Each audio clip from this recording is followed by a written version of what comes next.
इंदौर में कलेक्टर शिवम वर्मा की अध्यक्षता में आयोजित टीएल बैठक में शासकीय कार्यों की समीक्षा की गई। बैठक में अधिकारियों को तय समय सीमा में काम पूरा करने के निर्देश दिए गए। वहीं हॉस्टलों में रहने वाली छात्रों की समस्याएं सुनने और उन्हें सुरक्षित माहौल देने के आदेश भी जारी किए गए। टीएल बैठक में कलेक्टर शिवम वर्मा ने सभी विभागों की योजनाओं और उनके क्रियान्वयन की समीक्षा की।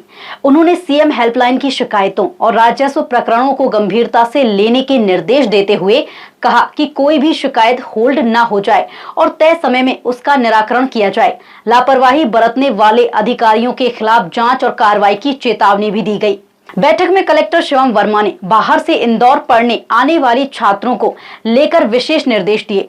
अधिकारियों को शहर के हॉस्टलों में जाकर छात्रों से चर्चा करने, उनकी पढ़ाई और समस्याओं की जानकारी लेने और उन्हें अभिभावक की तरह सहयोग देने के आदेश दिए गए। देखिए, टीएल में जो माननीय मुख्यमंत्री जी के निर्देशानुसार जो गंभीर विषय ऐसे सीएम हेल्पलाइन है, उस पर चर्चा की गई। हमारे जिले में सभी सीएम हेल्पलाइनों का शिकायतों का निराकरण समय सीमा में हो, क्वालिटी डिस्पोजल हो और शिकायतकर्ता को किसी प्रकार की असुविधा न हो, इसका ध्यान रखते हुए हम लोग कार्रवाई करते हैं। उसमें जो विभाग जिनकी निराकरण में देरी थी या कमी थी, उनको इसके लिए सचेत किया गया है।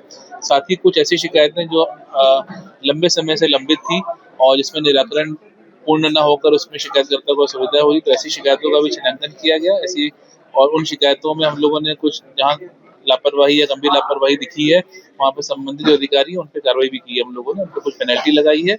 और कुछ जगहों पर अतिरिक्त जिले के लिए एक जांच समिति बनाई है मैंने, जहाँ पर हमारे जो ज्वाइंट कलेक्टर अधिकारी और टीओ इनकी अध्यक्षता में रहेगी, जो कि उस पर जांच भी करेगी। तो सभी विषय जहाँ पर लंबित हुए, जहाँ पे उस पर कुछ कार्रवाई की गई है, भविष्य के लिए सारे चीजें क्लियर रहे, शिकायतों का निराकरण, इसके लिए हम लोग कार्य कर रहे हैं।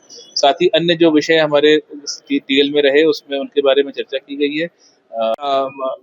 जो हमारे हॉस्टल से बच्चे रहते हैं, वो वो अपने घर से दूर आके रहते हैं और उनको पास, क्योंकि घर से दूर रहते हैं, पहली बार आते हैं बहुत सारे बच्चे, तो उनको एक हमेशा स्ट्रेस रहता है घर से दूर रहने का, प्लस एक नए वातावरण में पढ़ाई करना, रहना, सीखना, तो एक मतलब एक नया वातावरण होता है। तो हमारा प्रयास यही है कि हम इस अभियान से उन सब बच्चों के लिए एक पालक बना सकें। हमारे सभी जो वरिष्ठ अधिकारी हैं, उन सब लोग को एक हॉस्टल दिया गया है।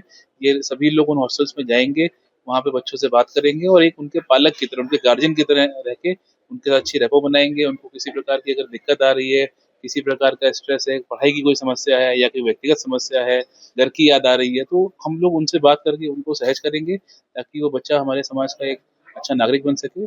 और मेरा पूरा विश्वास है कि बच्चे पूरे समाज के होते हैं, समाज के सभी लोगों का दायित्व होता है कि हमारे बच्चे सही दिशा में जाएं, अच्छा करें जीवन में अपने। तो इसके लिए ये कदम हम उठा रहे हैं और आने वाले समय में हम ये सारे कार्य करेंगे। इसके साथ साथ उसमें जो हॉस्टल्स में दूसरे जो इंफ्रास्ट्रक्चर संबंधी विषय हैं, कोई मतलब कोई किसी प्रकार की लाइटिंग की दिक्कत है, टॉयलेट्स की दिक्कत है या किसी प्रकार की भी जो सुधारात्मक चीजें हैं, वो भी ये अधिकारी अपनी मॉनिटरिंग में करेंगे। लेकिन इसका प्राइम उद्देश्य रहेगा कि हमारे बच्चों को एक अच्छा नागरिक बनाना, उनके साथ बात करना, ताकि वो पढ़ाई और अन्य सभी क्षेत्रों में हमारे बच्चे अव्वल कर सकें। सर क्या रहा है ये?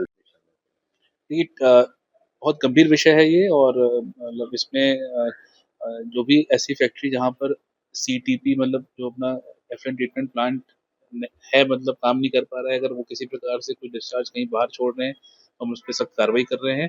ऐसे फैक्ट्रीज को नोटिस भी दिए गए हैं और साथ साथ हम इस पर सख्त कार्रवाई करते हुए इन पे आगामी कठोर कार्रवाई भी करेंगे। लेकिन साथ ही साथ एक विकल्प भी है कि भाई जहाँ पर सीटीपी नहीं चल रहा है, उनका पूरा एफ्लुएंट जो है वो किसी पास के जो रजिस्टर्ड एफ्लुएंट ट्रीटमेंट प्लांट है, उसमें कंटेनर के माध्यम से भेजा जाए, ताकि उसका जो है सही उसका प्रोसेसिंग हो सके और वो हानिकारक जो भी केमिकल युक्त अगर एफ्लुएंट है, तो वो किसी जलाशय में या नदी नाले में ना जाए। तो इस उद्देश्य के साथ किया गया है। इसमें सभी जो इंडस्ट्रीज हैं उनको सख्ती से बताया गया है कि भाई आप इसका पालन करें, नहीं तो हम सख्ती से आप पे हम सील करने की कार्रवाई या दूसरी एफआईआर वगैरह जो भी दंडात्मक कार्रवाई कठोर से कठोर वो करेंगे। लेकिन हम सबको ये भी बता रहे हैं कि आपको ये विकल्प भी दिया है कि आप इस प्रकार से अपनी फैक्ट्री का संचालन कर सकते हैं, किसी दूसरे एटीपी में अपना कंटेनर के माध्यम से इसको भेजकर। तो ये अभी हमारे एडीएम इसको मॉनिटर भी करेंगे और देखकर पोल्यूशन कंट्रोल बोर्ड, नगर निगम और अन्य दीगर एजेंसी के साथ मिलकर इसमें इसका समन्वय करेंगे और जहाँ पर इसकी कमियां रहेंगी तो उसमें कठोर कार्रवाई भी करेंगे। कुछ इंडस्ट्रीज को हमने नोटिस भी दिए हैं, यदि वो उसमें उनकी तरफ से इस पर कार्रवाई नहीं होगी सकारात्मक, तो इसमें हम लोग आने वाले टाइम में और भी जो सख्त कार्रवाई है वो करेंगे। शहर की प्रमुख सड़कें हम बाधा है, उस पर भी नहीं। देखिए, इंदौर शहर का ट्रैफिक बेहतर हो, इसके लिए माननीय मुख्यमंत्री जी के निर्देशानुसार हम कार्य कर रहे हैं। चौराहों में लेफ्ट टर्न फ्री हो, चौराहों में व्यवस्था बेहतर हो। साथ ही साथ इन चौराहों के बीच में जो लिंक रोड्स हैं, उसमें किसी प्रकार के अतिक्रमण से अगर ट्रैफिक बाधित हो रहा है तो उनको हटाने के भी निर्देश दिए गए हैं। और आज नगर निगम की टीम के साथ मिलकर हम लोग, नगर निगम और ट्रैफिक पुलिस के साथ मिलकर इस पे हम लोग आगे कार्रवाई कर रहे हैं और इस पे हम लोग इसको सुधारेंगे। कलेक्टर शिवम वर्मा ने साफ कहा है कि काम में किसी भी तरह की ढिलाई बर्दाश्त नहीं की जाएगी। प्रशासन अब समयबद्ध कामकाज और छात्रों की सुरक्षा पर विशेष फोकस करेगा।